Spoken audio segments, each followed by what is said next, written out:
Hi friends, કેમ છો? મજામાં? તો ગરમ ગરમ જો ચા સાથે નાસ્તામાં જો ફાફડા અથવા તો વણેલા ગાંઠિયા ગરમા ગરમ મળી જાય તો મજા જ કંઈક અલગ પડી જાય.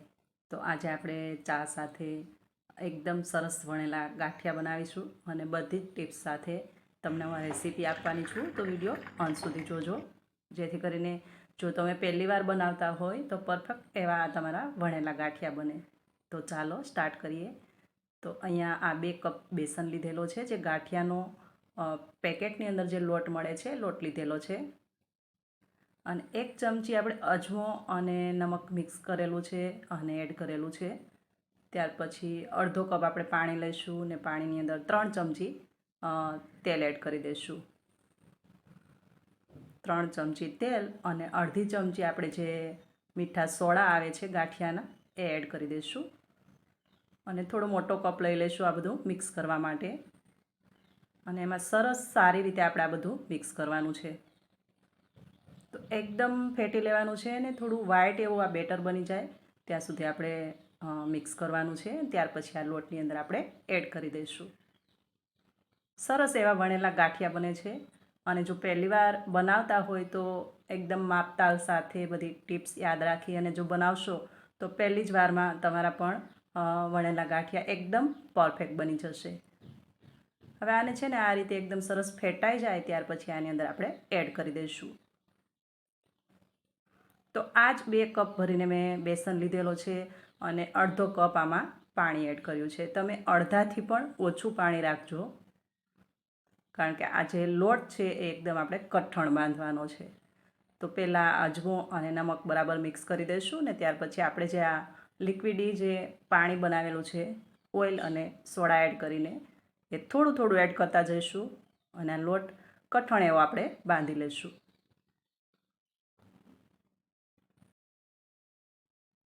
હવે જો આ ટાઈમ પર છે ને જ્યારે લોટ બાંધો ત્યારે ખાસ એ વાતનું ધ્યાન રાખવાનું છે કે પાણી બહુ ઓછું એડ કરવાનું છે. મેં 2 કપ લોટ સામે અડધો કપ પાણી એડ કર્યું છે.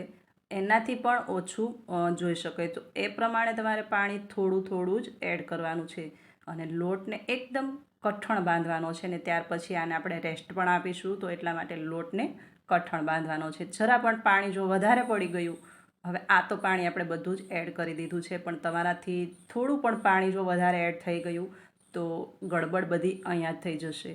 જો લોટ બરાબર નહીં બંધાણો હોય ને તો ગાંઠિયા પણ વણાઈ નહીં શકે. તો એ નાની નાની ટિપ્સ છે, જો યાદ રાખશો તો પરફેક્ટ એવા ગાંઠિયા બની જશે. હવે આ લોટને છે ને આપણે વધારે આને અત્યારે નહીં કૂણવીએ અને બધો ભેગો કરીને સાઈડ પર આપણે 10-12 મિનિટનો એને રેસ્ટ આપી દઈશું.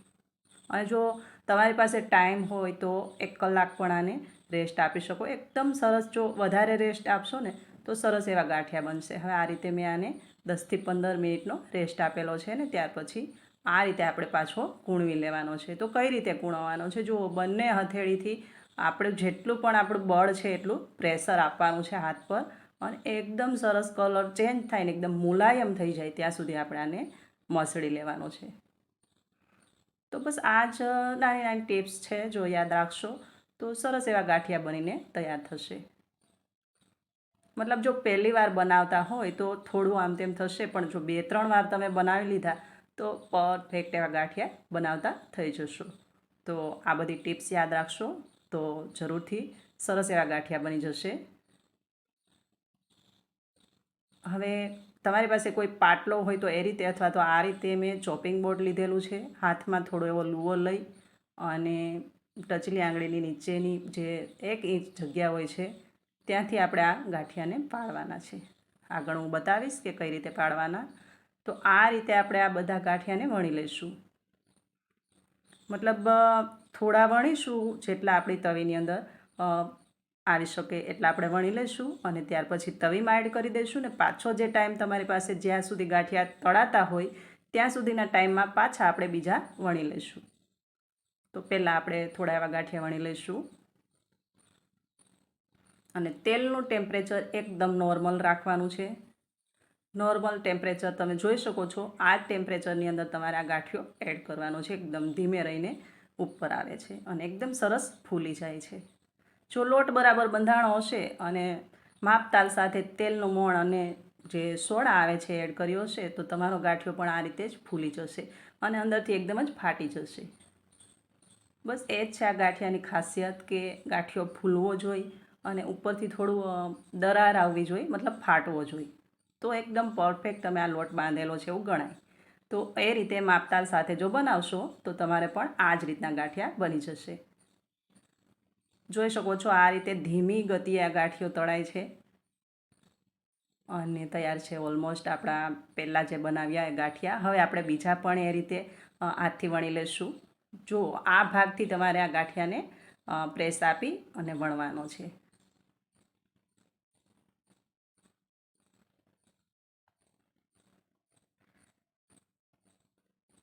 આ રીતે થોડું પ્રેસ આપી વણવાનું, થોડું ઉપર નીચે કરી અને સાઈડમાં અંગૂઠા વડે ધક્કો મારવાનો. બસ આ રીતે આ ગાંઠિયા વણાય છે. તમારી પાસે કોઈ એવો પાટલો હોય, જે ગાંઠિયાવાળાને ત્યાં હોય એવો પાટલો હોય તો પરફેક્ટ એવા ફટાફટ બની જાય છે. મારી પાસે નથી એટલા માટે આ ચોપિંગ બોર્ડ પર મેં ટ્રાય કરી છે, તો એમાં પણ હું બનાવું જ છું અને મારાથી એમાં થઈ શકે છે એટલે હું બનાવું છું. તમારી પાસે જો એવું કોઈ પાટલી હોય તો એના પર તમે બનાવી શકો. અને હા, ટિપ્સ નંબર 2 કે તમે જ્યારે આ ગાંઠિયાને પાટલી પર જ્યારે લૂ લઈને ગાંઠિયાને વણો છો ત્યારે થોડું બી ઓઇલ પાટલી પર લગાવવાનું નથી, કારણ કે જો ઓઇલ લગાવશો તો આ જે ગાંઠિયો છે જે ફિસલશે નહીં અને એકદમ સ્લીપ થશે. સ્લીપ થશે ને એના કારણે વણાઈ નહીં શકે, એટલા માટે તેલ પણ ન લગાવવું. જો ટેમ્પરેચર તેલનું એકદમ નોર્મલ છે, નોર્મલ ટેમ્પરેચરની અંદર જ આપણે આ ગાંઠિયાને એડ કરવાનો છે. તો થોડા વણી લઈશું, પાછા એડ કરી દઈશું અને જ્યાં સુધી બીજો ગાંઠિયો તળાતો હોય ત્યાં સુધી તમે વણતા રહો, કારણ કે એને બિલકુલ જરૂર નથી પડતી ચલાવવાની કે આમ તેમ એને ચલાવવા પડે, એની જાતે જ ગાંઠિયો બની જાય છે. હવે આ રીતે આપણે બીજા પણ વણી લઈશું. જ્યાં સુધી પેલો તળાઈ જાય ત્યાં સુધી તમે બીજા ગાંઠિયા વણી શકો. અને જો લોટ બરાબર તમે એકદમ પરફેક્ટ માપતાલ સાથે જો બાંધ્યો હશે ને તો એકદમ આ જ રીતે તમારા ગાંઠિયા પણ વણાઈ જશે. જે કાંઈ છે એ લોટ બાંધવાની ખાસિયત છે, બાકી તો નોર્મલ ટેમ્પરેચર પર તમે તળી શકો. તો આ રીતે આપણે હવે બધા જ ગાંઠિયાને વણી લઈશું અને ત્યાર પછી એકસાથે આપણે તળી લઈશું.